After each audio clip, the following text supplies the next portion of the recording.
이태원 클럽과 관련해서 7차 감염까지 나왔고 여기에 소아 청소년 다기관염증 증후군 의심 사례까지 발견됐습니다.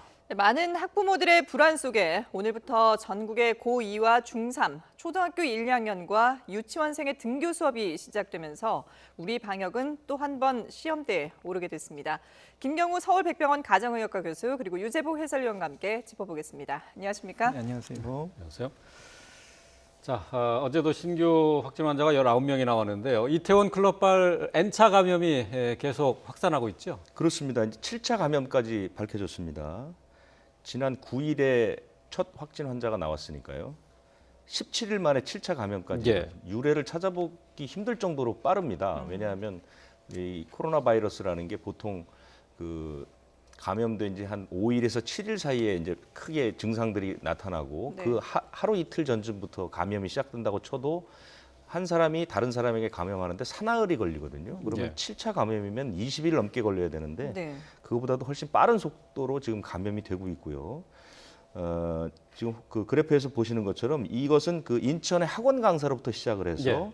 중간에 있는 부천의 그 돌잔치 참석자들 그걸 매개로 해서 그 참석자가 갔던 식당, 그 식당에서 감염된 주변 사람들, 그러니까 같이 식사를 한 사람뿐만 아니라 옆자리에 앉았던 사람까지도 감염이 됐고 예. 그 감염된 사람의 자녀까지 이제 감염이 되면서 7차 감염이 된 것이고요. 네네. 6차 감염은 이미 12명까지 됐습니다. 상당히 많은 숫자고요. 네. 5차 감염도 8명. 이런 식으로 해서 이제 이른바 N차 감염이 160명 정도가 이제 발생을 한 상황입니다. 그렇기 때문에 사실 어디까지도 퍼져나갈 수 있을지 그리고 네. 이제 어제 유독 상당히 그 전국 각지에서 상당히 많은 그 확진자들이 나왔기 때문에 아마 이 감염 확산세가 당분간은 좀 이어질 것 같은 그런 우려가 듭니다. 예. 네. 근데 지금 뭐 학원 강사발 이 N차 감염도 걱정이지만 부천에 있는 그 쿠팡 물류센터에서도 계속해서 확진자들이 나오고 있어요. 그렇습니다. 이 쿠팡 물류센터도 그 시작을 찾아가면 역시 그 학원 강사입니다. 학원 강사가 로부터 시작돼서 택시 기사가 사진을 찍었던 돌잔치에 참석했던 사람이 네네. 이 물류센터에서 근무를 하는 사람입니다. 예. 그래서 이 사람과 같이 근무한 사람을 고리로 해서 지금까지 제가 지금 들어오기 직전까지 확인한 것이 14명. 예. 예. 그러니까 이 쿠팡 물류센터에서 일했던 사람들뿐만 아니라 그 사람들의 가족까지 감염이 됐습니다. 그렇죠. 예. 그래서 현재 14명 정도가 이제 확진이 됐는데요. 문제는 이 물류센터라는 것이 대개 이제 단기 근로자들이 많이 근무를 합니다. 이른바 이제 그 시간제 근로자들이 네. 근무를 많이 하고 알려진 것처럼 방역이 제대로 이루어지지 않았다는 지적들이 여기저기서 나오고 있거든요. 마스크를 쓰지 않았다고 그렇습니다. 말씀하시고 있죠. 그래서 예. 지금 직원이 3,600명 정도 검사를 하고 있는데요. 확산될 가능성이 꽤 있어 보이고 여기가 이제 또 더구나 또 부천이 지금 최근에 여러 가지로 이제 감염 사례가 이어지고 있어서 여기서부터 또 다른 어떤 클러스터가 발생하는 것이 아닌가 하는 걱정들이 많습니다. 이제 강석 미술학원의 학원 강사 또 그리고 유치원생 감염이 된 데 이어서 부천에서는 초등학교 교사 또 그리고 서울 은평구에서는 초등학생이 또 감염된 것으로 이렇게 나왔어요. 부천에 있는 석천초등학교의 그 여교사인데요. 이 여교사가 감염된 것은 그 양천구에 있는 은혜감리교회라는 걸 여러 번 말씀드렸을 텐데 거기서 성경 공부를 했는데 거기서 감염이 됐던 의정부의 목사, 네. 이 목사와 석천초등학교 교사가 접촉을 해서 아마도 거기서 감염된 것으로 지금 추측이 되고 있는데요. 그래서 아마 지난 18일에 식당에서 이제 두 사람이 만났던 모양입니다. 그래서 감염이 됐던 것으로 지금 알려지고 있는데 다행히 학생들이 이제 등교를 하기 전이라서 학생들과의 접촉은 없었습니다. 네. 그것은 이제 하나 다행인 것 같고요. 어쨌든 하지만 이 그 석천초등학교는 그 초등학교 1, 2학년 그다음에 이제 부설 유치원은 예. 오늘 등교가 다 취소가 된 상황입니다. 예. 그 취소가 되면서 이제 6월로 연기가 된 거죠. 근데 이제 그동안에 확진자가 안 나와야 되는 그런 문제가 또 있지 않을까 일단 그 싶은데요. 확진자가 그 학교에서 확진자가 나오게 되면 대개 어떤 그 과정을 거치게 되냐면 일단 그 사람의 역학 조사를 해서 접촉자를 찾게 되고요. 네. 그 학교는 일단 하루 이틀 정도는 완전히 방역을 새로 해야 합니다. 그리고 하루 이틀 정도 뛴 다음에 그다음에 확진자로부터 파생되는 추가 확진자들의 양태를 좀 봐야 되고요. 예. 그것들이 정리된 다음에 아이들이 학교에 올 수 있기 때문에 그것은 뭐 하루 이틀이 될지 또 이제 그 역학조사나 발생 추이를 보면 또 뭐 열흘 이틀 한 주, 두 주 이상 넘어갈 가능성도 있습니다. 네. 예. 자, 오늘부터 등교 수업이 확대되면서 초등학교 1, 2학년 또 그리고 유치원 학생들까지 등교를 하게 되는데요. 이런 상황 속에서 이태원 클럽발 N차 감염이 계속되고 있어서 학부모들의 우려가 큽니다. 방역당국에서 이에 대해서 역시 우려를 표명했었는데 어제 그 얘기가 잠시 있었습니다. 들어보겠습니다. 7차 전파가 한 명이 확인이 된 상황이고 6차 전파는 12명의 환자를 그리고 5차 전파가 8명, 4차 전파가 25명, 3차 전파도 25명, 2차 전파가 20명 그렇게 확인을 했습니다. 4차, 5차를 넘어서면서 전체를 다 파악하는 것이 중요하다고 말씀을 드리면서도 상당히 그 애로사항이 있는 것은 사실이긴 합니다. 이 차수 자체도 분명히 의미가 없는 것은 아니지만 저희로서는 이런 뭐 몇 차 전파 이거보다는 어쨌든 한 명의 환자가 상당히 많은 그 수의 전파를 일으킬 수 있다는 것을 확인할 수 있음을 다시금 강조드리면서 네. 자, 이태원 클럽발과 관련해서 N차 감염, 그러니까 차수를 계속 늘려가고 있는데요. 처음에는 뭐 이태원 클럽발 집단 감염에 대해서 신천지 사태 재판이 되는 것 아니냐라고 네. 생각을 했는데 그렇게 뭐 숫자상으로는 많지는 않지만 어쨌든 N차 감염, 그러니까 계속해서 사람에서 사람으로 이어지는 이 감염 고리가 끊기지 않고 있는 게 이게 문제 아니겠습니까? 그렇습니다. 뭐 신천지하고는 이제 좀 상황이 다르죠. 신천지는 특정한 목적을 가진 사람들이 한꺼번에 모여서 상호 감염을 시키고 교차 감염을 시키면서 한 지역에서 환자가 폭발적으로 늘어났습니다. 네. 한 지역에서 환자가 폭발적으로 늘어나게 되면 방역의 의료 체계가 감당을 못하기 때문에 그래서 상당히 이제 어려움을 겪었던 것이고 일정 기간 동안 크게 감염 사태가 일어난 다음에는 이제 확 줄어드는 이런 양상을 보이는 것이고요. 이 지금 보여지고 있는 이 이태원발 감염은 그런 그 확진자의 폭발적인 증가는 보이지 않지만 문제는 이 말씀하신 것처럼 N차 감염이 계속 늘어나고 있고 그 영역이 전국으로 확대되는 모습을 보이기 때문에 이렇게 되면 역학조사가 굉장히 어렵게 되고요. 사실은 방역 자체도 굉장히 난감합니다. 이 고리를 찾아서 끊어줘야 되는데 이 고리들이 계속 꼬리를 물고 이어지기 때문에 방역 당국에서는 역량의 총량의 문제가 아니라 이 적재적소의 역량을 어떻게 투입하고 어떻게 관리하느냐 이런 부분에서 상당히 곤란을 겪고 있다고 봐야죠. 네, 지금 뭐 앞서 그 권준욱 부본부장도 이게 확인하는데 상당히 어려움이 있다라고 얘기를 하긴 했는데요. 근데 지금 17일 만에 이렇게 7차 감염까지 될 정도로 이렇게 감염력이 빠른 특별한 이유가 있을까요? 네, 그래서 학원 강사가 동선을 좀 숨긴 것 치고는 전파수가 너무 빠릅니다. 그렇죠. 그리고 이제 수도권의 특성상 굉장히 밀집되고 다중 노출 시설이 굉장히 많은데 그 다수를 다 일일이 추적하기도 너무 많고 또 특정할 수 없는 불특정, 연락이 안 되는 사람도 많고 네. 누가 왔는지도 모르겠고요. 그래서 학원 강사가 동선을 숨겼다고 밝혀진 게 5월 12일이었는데요. 네. 그때는 이미 돌잔치도 끝나고 쿠팡 분류센터라든지 성동구 오리집이라든지 이런 데서 계속 N차 감염이 일어나고 있을 때 우리가 학원 강사 동선을 숨겼다 이렇게 지금 밝혀져 있고 네네. 지금도 17일에 7차 감염이 밝혀졌다고 했는데 오늘이 5월 27일이니까 10일 전의 상황이거든요. 그러니까 그 사이에 추가적인 N차 감염이 더 생겨서 지금은 이제 10차, 11차 감염도 충분히 어디에선가 네. 일어나고 있는데 모르고 있을 뿐이라는 추정이 충분히 가능하고요. 예. 이렇게 한 명의 환자가 이렇게 다수의 확진자를 발생시키는데 이런 사례가 이 학원 강사 한 명뿐일까 생각해 보면은 그 동안에 이태원발 1차 감염자도 있지만 96명도 그렇고 그 이외에 우리가 발견하지 못한 확진자들 그리고 2차, 3차가 되면서 제2, 제3의 또 다른 학원 강사 같은 분들이 또 이렇게 다수의 전파를 기하급수적으로 어디선가 일으키고 있다면은 굉장히 우려되는 상황이고요. 우리가 확진자의 숫자에 늪에 빠지지 말자는 유명한 말씀하신 적이 있는데요. 네. 우리가 지금 확진자 수가 많아 보이진 않다고 하지만 이 숫자에 너무 민감해하지 말고 전체적인 확산 양상에 좀 주목해야 할 것 같습니다. 아, 그래요. 그러니까 숫자에 너무 집중하지 말고, 그러니까 확산 양상을 좀 봐야 된다라고 말씀하셨는데, 그 N차 감염이 이제 계속 된다는 것은 그만큼 감염자를 미리 빨리 파악을 해서 격리시키지 못한 방역 당국의 그 능력이 아직까지 조금 거기 미치지 못했다 이렇게 평가할 수 있는 건 아니겠습니까? 맞습니다. 지금 확산 속도라든가 확산 양이 우리가 기존에 했던 그 방역 대량의 검사를 통해서 빨리 확진자를 찾아내고 격리를 하는 이런 조치가 좀 따라가지 못하는 상황으로 좀 추정이 되고요. 그것이 이제 수도권이라는 특성 그리고 다중 불특정 다수에 많이 노출이 됐고 그리고 위험 시설에 많이 노출됐었다는 점 이런 것들이 지금 기존의 역학조사로 지금 따라가기 어려운 점들이 네. 좀 우려되는 점이 되겠습니다. 예.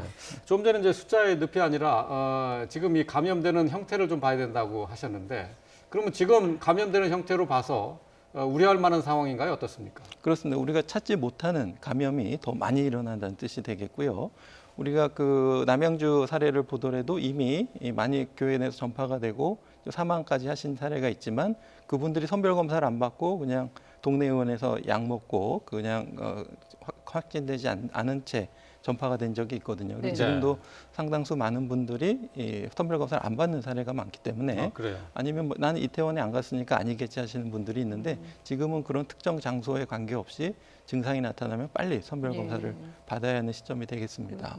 그러니까 그 확진자 수에 너무 집중하다 보면은 또 우리가 오류를 범할 수 있는 것이 이게 지금은 확진자 수가 사실 그렇게 막 폭발적으로 느는 시기가 아니다 보니까 사람들이 이 좀 뭐 생활 속 거리두기가 진행이 되면서 좀 방역이라든지 개인 수칙을 안 지키는 경우들이 종종 생기잖아요. 특히 거리도 다니다 보면은 마스크 안 쓴 분들도 많이 찾아볼 수가 있는데 이 부천 물류센터에서도 역시 마스크를 착용하지 않고 근무를 하는 분들이 상당히 있었다 그러거든요. 이런 부분들이 좀 우려스러운 게 아닐까 싶어요. 맞습니다. 물론 이제 유증상자, 열이 나시고 호흡기 증상이 있는 분들은 걸러서 출근을 못하게 한다고는 하지만 네. 이 감염은 증상이 나타나기 전에 2, 3일 전부터 감염력을 가지기 때문에 증상도 없고 열이 없는 상태에서 같이 근무를 하는데 말씀하신 것처럼 마스크를 안 쓴 상태에서 이렇게 접촉이 일어나게 되면 충분히 감염이 일어날 수가 있고요. 예. 이건 뭐 물류센터뿐만 아니라 뭐 병원이라든지 소방서라든지 학교라든지 그런 데서 마스크를 벗고 뭐 같이 식사를 하거나 대화를 하거나 차를 마시거나 하면은 충분히 동료 간에 전파가 충분히 일어날 수가 있는 그러한 위험한 상태가 되겠고요. 그렇기 때문에 무증상 감염에 대해서 우리가 방역 수칙 말씀하신 것처럼 유증상자가 아니다고 하더라도 나도 써야 되고 상대방도 써야 되고 그래서 마스크 쓰기, 이제 손 위생하기, 거리 두기 이런 것들을 철저히 지키셔야 되겠습니다. 이제 지금 뭐 작업 그 현장, 직장에서의 이제 마스크 쓰기 뭐 반드시 뭐 해야 될 일이고 강조해야 될 일이긴 합니다만은 작업장에 따라서는 이게 이 마스크를 계속 쓰고 있기에는 쉽지 않은 상황일 수도 있을 것 같아요. 지금 뭐 배송센터 같은 경우에도 육체적인 작업을 하는 곳이기 때문에 마스크를 계속 쓰고 일하기에는 조금 힘들지 않을까요? 네, 그래서 마스크가 이제 어느 정도 뭐서 등급이라든지 예를 들면 뭐 KF94라든지 80이라든지 이런 거는 이제 굉장히 쓰면은 호흡이 곤란하실 수가 있죠. 네. 예. 그런데 이제 비말 차단 효과는 높고요. 예. 하지만 또 이제 차단 효과가 낮은 것은 좀 숨쉬기도 편하고 하지만은 그러니까 이 효과가 떨어지는 것을 보상하기 위해서는 또 이제 거리두기를 또 할 수가 있겠습니다. 그래서 좀 효과가 낮은 걸 하더라도 충분한 거리두기 네. 그리고 손위생을 하기 이런 것으로 보완해야 될 것 같고요. 그렇게 어렵고 좀 근접한 환경이라 그러면은 조금 더 네. 효율이 높고 좀 불편한 걸 쓰셔야 되고 물론 이제 병원 같은 데서는 당연히 N95라든지 KF94와 같은 그런 마스크를 써야 되고 이렇게 위험 환경에 노출되는 경우에는요. 네네. 그래서 예. 환경이라든지 또 작업 환경, 거리두기 이런 거에 따라서 마스크의 어떤 강도라든지 또 개인 상태에 따라서 숨쉬기 편한 네. 마스크를 선택한다든지 이런 것에 대한 조정이 필요할 것 같습니다. 예. 그러니까 어떤 어쨌든, 상황에서라도 마스크는 꼭 착용을 하는 것이 그렇습니다. 좋다라는 네, 네, 그런 맞습니다. 말씀이시겠네요. 네. 예.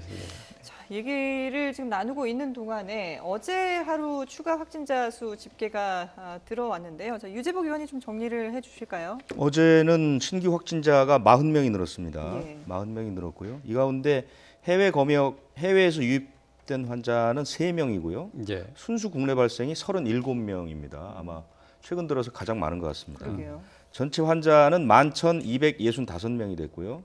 격리 해제된 사람은 20명이 늘어서 1,295명. 지역별로 보면 서울이 19명입니다. 순수 국내 발생입니다. 인천이 11명. 이 가운데 해외 유입이 1명이고요. 10명이 국내 발생입니다. 대구는 3명. 이 가운데 국내 발생은 2명. 경기가 6명. 그래서 서울, 인천, 경기가 거의 대다수를 차지하고 있고요. 예. 사망자는 늘지 않아서 269명 그대로입니다. 예. 어제 하루 상당히 이제 좀 환자가 대폭 늘었는데요. 특별한 원인을 찾을 수가 있을까요? 아무래도 어제 이제 환자가 가장 많이 는 것은 부천 물류센터 쪽이 아, 많이 늘었고요. 예. 그다음에 서울 돌잔치에서 파생된 7차 감염, 네네. 이 6차 감염 대상자가 8명입니다. 두 식당에서 식당을 두 군데 다녔는데요. 네. 이 두 식당에서 그 돌잔치에 갔다 왔던 사람으로부터 파생된 확진자가 8명이었고요. 거기에 이제 가족까지 이제 확진이 된 상태이기 때문에 아마 거기서 많이 늘었던 것으로 이렇게 예상이 됩니다. 예. 이제 다시 한번 정리를 해보겠습니다. 어제 추가 확진자는 모두 40명이 추가가 됐습니다. 이로써 누적 확진자는 11,265명이 됐습니다. 예, 40명 가운데 지역 발생이 37명입니다. 앞서 유재복 해설위원이 설명해 주신 것처럼 이 부천 물류센터 그리고 또 이 돌잔치에서 파급된 추가 감염자가 확산하면서 서울과 경기 지역에서 환자가 많이 늘어서 지역 발생이 37명이 됐는데요. 나머지는 국내 입국자 검역 과정에서 1명을 포함해 신규 해외 유입은 3명으로 집계가 됐습니다. 네. 퇴원 환자는 20명이 늘어나서 1,295명이 치료를 받고 퇴원을 했습니다. 사망자는 어제 늘어나지 않았습니다. 예. 자, 어제 하루 40명. 갑자기 뭐 10명대 그 전날 19명이었었는데 40명. 일단 숫자상으로도 갑자기 뛰어서 좀 불안감이 좀 생기는데요. 결국 이제 뭐 N차 감염해서 이제 우리가 잘 알지 못하는 은밀한 전파가 계속 이어지고 있다. 이렇게 봐야 되겠네요. 그렇습니다. 이제 학원 강사발 이런 감염은 하나의 사례일 뿐이고요. 우리가 모르는 제2, 제3의 학원 강사 같은 감염이 계속 일어날 수 있을 것 같고, 지금 이제 40명의 확진 환자도 사실은 지금 생긴 게 아니라 이미 열흘 전에 이미 네, 예. 감염이 된 상태이기 때문에 네. 지금 추세는 어떻게 될지는 좀 많이 우려가 되는 상황이 되겠습니다. 지금 보면은 뭐 물류센터 확진자들도 지금 계속해서 늘고 있는 상황이고 이 뭐 직접 거기서 일을 한 분뿐만 아니라 가족이나 지인들도 지금 감염이 되는 상황이거든요. 그러다 보니까 많은 분들이 이게 코로나19 사태 이후에 택배로 이렇게 비대면을 많이 하다 보니까 택배로 물건을 시키는 경우들이 많은데 과연 이 택배 기사가 만진 택배 물품을 통해서는 감염이 되지 않는지 이런 부분에 또 우려하는 분들도 많거든요. 실제로 어떤가요? 네, 그래서 아직까지 그런 감염 사례는 밝혀져 있지 않다고는 하는데요. 예. 그걸 통해서 밝히기는 사실 좀 쉽지는 않을 것 같고요. 근데 물론 이제 가능성은 있을 것 같습니다. 이제 예. 일단은 그 물류 작업장에서 이제 어떻게 작업을 하셨느냐에 따라서 마스크 착용이라든지 장갑을 하셨는지, 그렇지 않다면 그 비말이 이제 포장지에 묻어 있을 것 같고요. 예. 그 포장지를 이제 집에서 할 때 포장지를 통한 감염이 충분히 있을 수가 있거든요. 그래서 물론 확률이 높지는 않겠지만 그 포장지 그 다음 부분을 또 손이 닿았을 때 네. 감염되는 거기 때문에, 그래서 이제 집에서 지나친 불안을 가지실 필요는 없지만 그래도 택배 물건을 다루실 때는 손위생을 하셔서 장갑을 끼고 작업하시거나 아니면 만진 다음에 반드시 손을 닦는 그런 걸 하시는 게 좋을 것 같고요. 이런 물류센터나 택배는 겉에 포장만 다루기 때문에 아마 속에 네. 내용물은 직접에 노출은 안 됐을 것 같기 때문에 포장지를 다루실 때는 좀 특히 주의가 좀 필요할 것 같습니다. 예. 예, 알겠습니다. 자, 오늘부터 등교 수업이 확대가 되는데요. 공교롭게도 어제 추가 확진자가 40명이 갑자기 많이 늘어났습니다. 또 초등학교 교사나 또 학원 강사들의 감염 사실도 드러나면서 학부모들의 불안이 큰데요. 자, 등교 수업이 시작이 됐습니다만은 그만큼 학교 방역에 더 철저해야 되겠습니다. 하지만 이제 가정과 지역사회 내에서 코로나19가 유행할 수 있다라는 방역 당국의 경고도 있는데요. 직접 들어보고 오겠습니다. 대규모 등교 수업을 앞둔 지금 가장 주목해야 할 것은 학교와 지역사회 간 감염의 연결고리를 차단하는 것입니다. 지역사회에서 시작된 감염 확산을 통제하지 못한다면 학생들의 등교 수업이 위협받고 등교 수업을 재개한 학교에서 방역이 제대로 이루어지지 못한다면 우리 가정과 지역사회 모두가 위험에 처하게 됩니다. 네, 앞서서도 전해드렸습니다마는 오늘부터 237만 명의 학생들이 등교 수업을 시작합니다. 자, 이 학부모들의 걱정이 큰데요. 일단 237만 명, 이 학생들이 모두 등교하는 건 아니죠?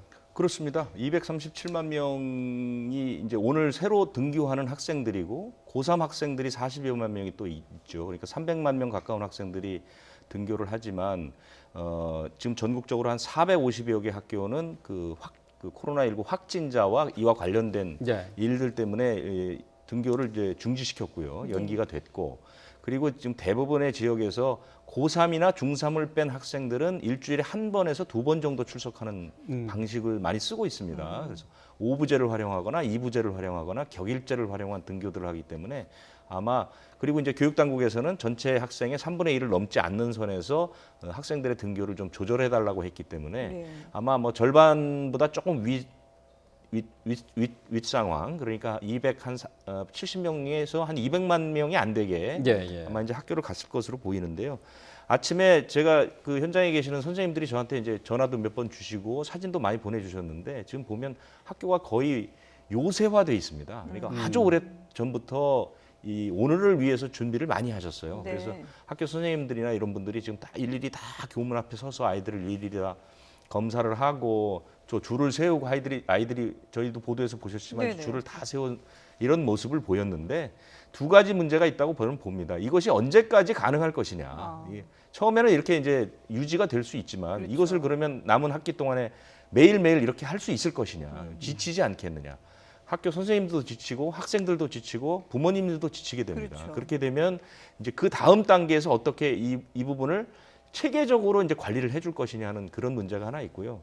오늘 고3 학생이 대구에서 그 오송고등학교 학생 한 명이 이제 확진이 됐거든요. 예. 그러니까 확진이 되는 건 어쩔 수 없다고 봅니다. 학교 안에서 이 학생도 이제 집에서 검사를 해보니까 기침 증세가 있어서 이제 학교 나갔다가 확진이 된 거거든요. 근데 문제는 확진이 된 학생이 나왔을 때 이 학생이 과연 학교 내에서 전파를 막느냐 안 막느냐 저는 이제 그게 승부라고 보거든요. 그래서 한 학교에서 한 학생이 확진을 받았는데 학교 내 감염이 크게 일어난다. 그러면 이제 방역 전체적인 시스템이 문제가 있다고 봐야 되는 거죠. 네. 그런데 만약에 이 그 오송고등학교 학생이 추가 감염이 거의 일어나지 않았다 하면 사실은 방역 체계 자체는 어느 정도 갖춰 있다고 평가할 수 있거든요. 그래서 이제 학교 내에서 확진이 된 것에 놀라지 말고 그 확진자의 확산을 어떻게 막느냐 이 부분에 좀 초점을 맞춰서 학교라든가 방역 당국이라든가 학부모들이 조금 더 신경을 써야 될 것으로 보입니다. 예. 그러니까 확진자가 발생했을 때 그로 인한 추가 감염이 얼마만큼 확산할 수 있느냐 이 고리를 끊는 게 중요하다는 거죠. 아까 김경호 교수님이 여러 번 강조하셨듯이 지금 어디서든 감염이 가능합니다. 지금 바이러스가 없는 것이 아니라 못 찾고 있는 거니까요. 네네. 그런데 중요한 것은 그 바이러스가 증상으로 나오거나 확진으로 나왔을 때 이 확진된 것을 어떻게 확산을 막느냐. 예. 지금 이게 사실은 승부수라고 보거든요. 예. 이 부분에 좀 초점이 더 맞춰져야 될 것으로 보이고요. 지금 전국에 있는 모든 학교는 교육청별로 또 지역별로 학교별로 다 그 현실에 맞는 등교 대책들을 다 꼼꼼히 세워놓고요. 예. 모든 걸 다 준비를 다 해놨습니다. 그렇기 때문에 이제 앞으로의 추이를 보면서 상황에 맞게 대응하는 능력, 이 능력이 얼마나 중요한가 이거 좀 지켜봐야 할 것 같습니다. 예. 지금 뭐 각급 학교별로 이제 격일 또는 격주 또 단축 수업도 하고 또 온라인 수업도 이제 같이 병행을 하면서 네. 학교 총 정원의 3분의 1을 넘지 않도록 지금 통제를 하고 있는 거죠. 대부분의 학교는 절반 이상을 넘지 않기 위해서 네. 이제 그 저학년 같은 게 초등학교 저학년 같은 경우는 일주일에 한 번 정도만 학교를 가게 하는 그런 학교도 있고요. 네. 그러니까 각 학교마다 상황이 다 다르고 예. 그다음에 이제 최근에 그 달라진 것은 뭐냐면 이제 교장 선생님에게 권한을 많이 부여를 했습니다. 그래서 학교를 폐쇄하거나 등교를 중지시키거나 뭐 방역을 하거나 이런 부분에 대한 거의 모든 권한을 이제 학교 책임자인 교장 선생님한테 부여를 많이 했습니다. 네. 그렇기 때문에 각각 학교에 맞는 상황에 맞는 방역, 상황에 맞는 그 대처 이런 것들이 가능해졌다는 것은 상당히 어찌 보면 유연한 대처라서 바람직하지 않을까 이런 평가가 좀 나옵니다. 그렇군요. 그러니까 각 학교에 맞게 뭐 대처를 발빠르게 할 수 있는 그런 것도 중요하지만 마스크 착용이라든지 아니면 또 이제 날이 더워지니까 에어컨 사용을 어떻게 할 것이냐라는 이런 것들은 사실은 큰 틀에서 이렇게 뭔가 좀 합의가 필요한 부분이 아닐까 싶은데요. 이 지침이 오늘 나오지 않습니까? 오늘 나오는데요. 지금 그 뭐 요구들이 상당히 여러 곳에서 나왔죠. 네. 그래서 아마 그런 것들이 대부분 반영이 되지 않을까 싶은데요. 좀 지켜봐야 할 것이고 현실적으로 학교의 구조 자체를 바꾸지 않으면 불가능한 것들이 있습니다. 에어컨을 하루 종일 틀어야 하는 여름에 그럼 문을 계속 열어놓고 틀 것이냐 말 것이냐 이 네. 부분에 대한 게 사실은 생활방역위원회에서도 그렇게 되면 비용이나 환경 면에서 너무 부담이 된다라는 얘기가 나올 정도로 그러니까 학부모와 학생, 학교 현장의 요구와 현실, 그다음에 이제 당국에서 보는 또 시각 이런 네. 것들이 이제 상충되는 부분들이 많거든요. 그래서 이런 부분들은 아마 오늘 이제 대안이 나온다고 해도 아마 이제 좀 더 시간이 지르면 또 보완을 하는 방향으로 이게 좀 발전시켜 나가야 되지 않을까 싶습니다. 네. 좀 전에 뭐 들었습니다만은 박능우 장관이 학교에서 방역이 제대로 이루어지지 않으면은 지역 사회 또 가정도 위험에 처할 수 있다라고 얘기를 했어요. 그만큼 이제 학교에서 방역을 얼마나 잘하느냐 이 책임을 떠맡게 된 건데요. 자, 학교에서 지켜줘야 될 수칙 또 그리고 어떤 면에서 주안점을 갖고 지켜봐야 되는지 몇 가지를 좀 짚어주시죠. 예, 그 이미 잘 알려진 그 마스크 쓰고 손 위생하고 그다음에 거리두기 이거 잘 알려져 있는데 간단한 것이 얼만큼 잘 지켜질 수 있는가를 봐야 될 것 같습니다. 그래서 마스크 착용만 해도 아이들이 힘들어하는 아이들이 있을 수가 있고 또 아이들이 힘들어하는데 그 표현하지 않는다든지 이럴 수가 있기 때문에 조금 더 잘 살펴봐야 되겠고요. 부작용은 없는지. 예. 그리고 이제 표면 소독을 이제 또 어떻게 할지 모르겠지만 그 표면 소독제 자체가 피부에 또 유해할 수가 있기 때문에 충분히 장갑을 끼고 표면 소독을 닦는 걸 해야 되겠고요. 그다음에 우리가 세웠지만 미처 생각하지 못한 방역의 빈틈이 어디가 있는지는 현장을 가봐야지 알 수가 있거든요. 그래서 현장을 좀 꼼꼼히 좀 찾아봐야 될 것 같고요. 그다음에 이제 모든 아이는 우리 모두의 아이라는 표어가 있듯이 이제 학교 방역도 우리 모두의 방역이 되겠고 네. 지역사회 방역을 더 철저히 해야 되겠고 특히 이제 다중 이용 시설을 이렇게 운영하는 사업주 같으신 분들에게는 충분한 방역 위험이 있는 곳에서 학생들이 올 때는 우리 아이라는 생각으로 학생들 출입을 좀 자제시킨다든지 또 방역을 더 꼼꼼히 신경 쓰신다든지 지역사회 감염이 학교로 들어가지 않도록 우리 모두가 좀 다 같이 노력을 해주셔야 될 것 같고요. 학교 내 방역이 지금 현재 어떻게 이루어지고 아까 해설위원님께서 말씀하신 것처럼 확진자가 발생했을 때 추가적인 감염이 어떻게 일어나지 않도록 예방할 수 있는가 이것이 좀 최대 관건이라고 할 수 있겠습니다. 예. 뭐 앞으로도 이제 계속해서 순차적으로 또 등교를 해야 되는 학년들이 남아 있기 때문에 이 아이들이 이제 전부 다 학교를 한 번씩 나가보고 그 이후에 이제 뭐 또 부족한 부분들이 있으면 이제 그때그때 보완을 해야 되는 그런 상황일 텐데요. 근데 지금 뭐 코로나19 같은 경우는 사실 뭐 신종 바이러스긴 하지만 그래도 어느 정도 시간이 지나면서 우리 국민들도 그렇고 많은 부분들이 이제 좀 적응을 해가고 있는데 어린이 괴질이라고 알려져 있는 이 다기관 염증 증후군 같은 경우에는 국내에서 지금 의심 사례가 2건이 보고가 됐다고 하거든요. 이것 때문에 학부모님들이 더 걱정을 많이 하시는 것 같아요. 네, 맞습니다. 그래서 그동안에 이제 어린이들은 잘 안 걸리거나 걸려도 가볍게 지나가고 사실 어린이 감염은 어린이보다 이제 어르신이 감염되는 게 더 위험하겠다 이렇게만 생각했었는데 아이들 같은 경우에도 이제 다기관 염증 증후군과 같이 중증으로 가는 사례들이 유럽이나 미국에서 좀 보고가 되고 있고요. 그렇죠. 그동안에 우리나라에서는 없었지만 그래서 이것들이 그 우리나라에 없는 특성인지 아니면은 그동안 발견이 안 됐다든지 발생이 안 됐다든지 아니면 최근에 새로 유행하는 어떤 G그룹 바이러스의 특성인지 잘 알려져 있지는 않지만 예. 충분히 우리나라에서 발생할 가능성에 대해서는 대비를 해야 되는데 이것을 대비하기 위해서는 이러한 증상이 생기는 아이를 빨리 찾아야 되거든요. 그래서 흔히 볼 수 있는 질환이 아니기 때문에 네. 좀 의사들이 빨리 의심을 할 수 있도록 방역 당국에서 이제 지침과 이런 것들을 빨리 신고해달라고 이렇게 해서 지금 이제 2건이 이제 신고가 된 것으로 이제 알려져 있고요. 네. 이제 한 건은 좀 합당한 기준에 해당되지는 않지만 이제 신고된 것으로 분석하고 있고 한 건도 유사한 증상이 나타났는데 이것이 과연 이제 코로나19와 관련된 것인지 이런 소아 다기관 염증 증후군의 진단 기준에 맞으려면은 실제로 이제 코로나 바이러스가 항원이 발견되거나 항체가 발견되거나 그게 없더라도 이제 접촉한 역학적인 연관성이 있는지 이런 것들이 이제 맞아야 되는데 아마 PCR 검사에서는 음성인 걸로 봐서는 추가적인 항체 검사 예전에 노출됐었다든지 아니면 최근에 노출이 돼서 감염이 됐는데 아직 항원이나 항체 검사로 발견되지 않은 건지 이것에 대해서 아마 추가적인 조사를 벌이고 있는 것 같습니다. 예. 네. 다기관 염증 증후군 말이 이제 처음 듣는 얘기여서 시청자들이 많이 이제 어려워하실 것 같은데 증상이 뭔지 이걸 먼저 좀 확인해야 될 것 같아요. 저희 뭐 자료 화면으로 지금 아이들의 뭐 발 모습 같은 것도 이제 빨갛게 변해 있는 모습도 볼 수가 있었었고 입술 부르튼 것도 보고요. 네네.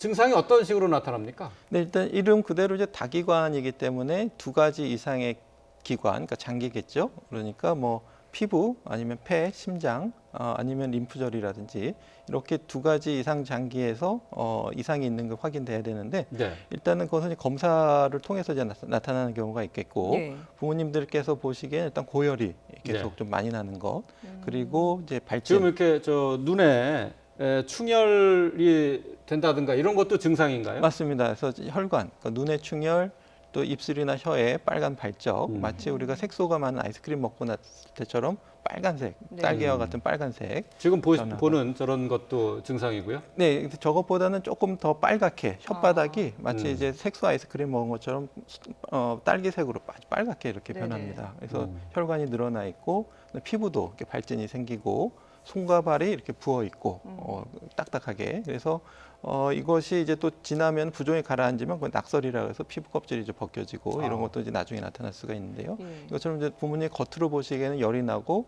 어딘가 빨갛게 충혈 점막이 빨갛게 되고 피부에 발진이 생기고 이렇게 보이면은 일단은 의심해서 빨리 병원을 가셔야 되겠고 또 심장이라든지 폐라든지 간이라든지 콩팥이라든지 여러 가지 장기 이상이 생길 수가 있는데 그럴 때 이제 아이들이 뭐 컨디션이 안 좋고 힘들어한다든지 이럴 때도 의심해서 의사의 진료를 빨리 보시는 것이 필요하겠습니다. 그러면 저 증후군 같은 경우에는 뭐 전조 증상이라든지 이런 걸 미리 좀 예상할 수 있는 그런 것들은 없는 건가요? 저런 그 열이라든지 고열이 나거나 아니면 아까 말씀하신 것처럼 이런 빨갛게 변하는 몸이 빨갛게 변하는 그런 증상들이 나타나야만 확인을 할 수가 있는 건가요? 그렇습니다. 예, 지금으로서는 이제 일단 발열, 열이 나는 것 할 때 좀 많이 의심을 해보셔야 되고요. 네네. 특히 발진 같은 것들 그리고 아이의 컨디션이 안 좋아진다 이러면은 소아과 전문의 진료를 받으셔야 되겠습니다.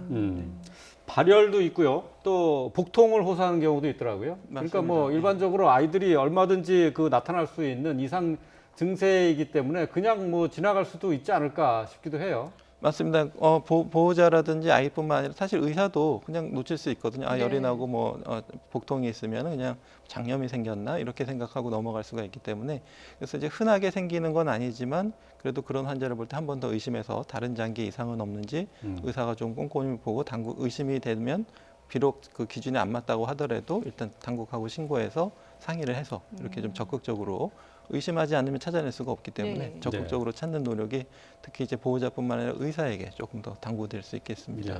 이 다기관 염증 증후군은 지금 저 국내 이제 2명이 이제 보고가 돼 있는데 코로나19와 관련해서는 음성으로 일단 나왔다고요. 네네 그렇습니다. 그래서 이게 코로나19와의 관련성을 찾아야 되는데 그것이 일단 항원이 나오면 이제 확실하겠고요.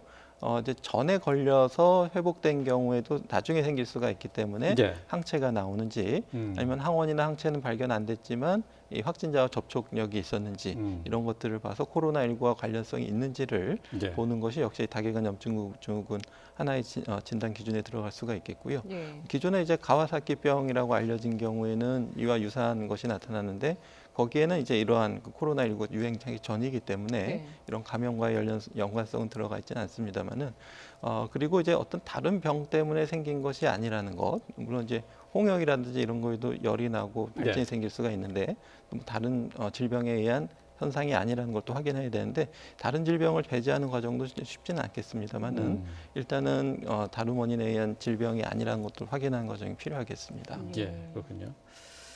예, 방역 당국에서는 아직까지 뭐 지금 2명의 환자에 대해서 어린 환자에 대해서 코로나19와 관련성이 있다라는 데 대해서는 결론을 내리지 못하고 있습니다. 계속 역학조사를 진행 중입니다. 예.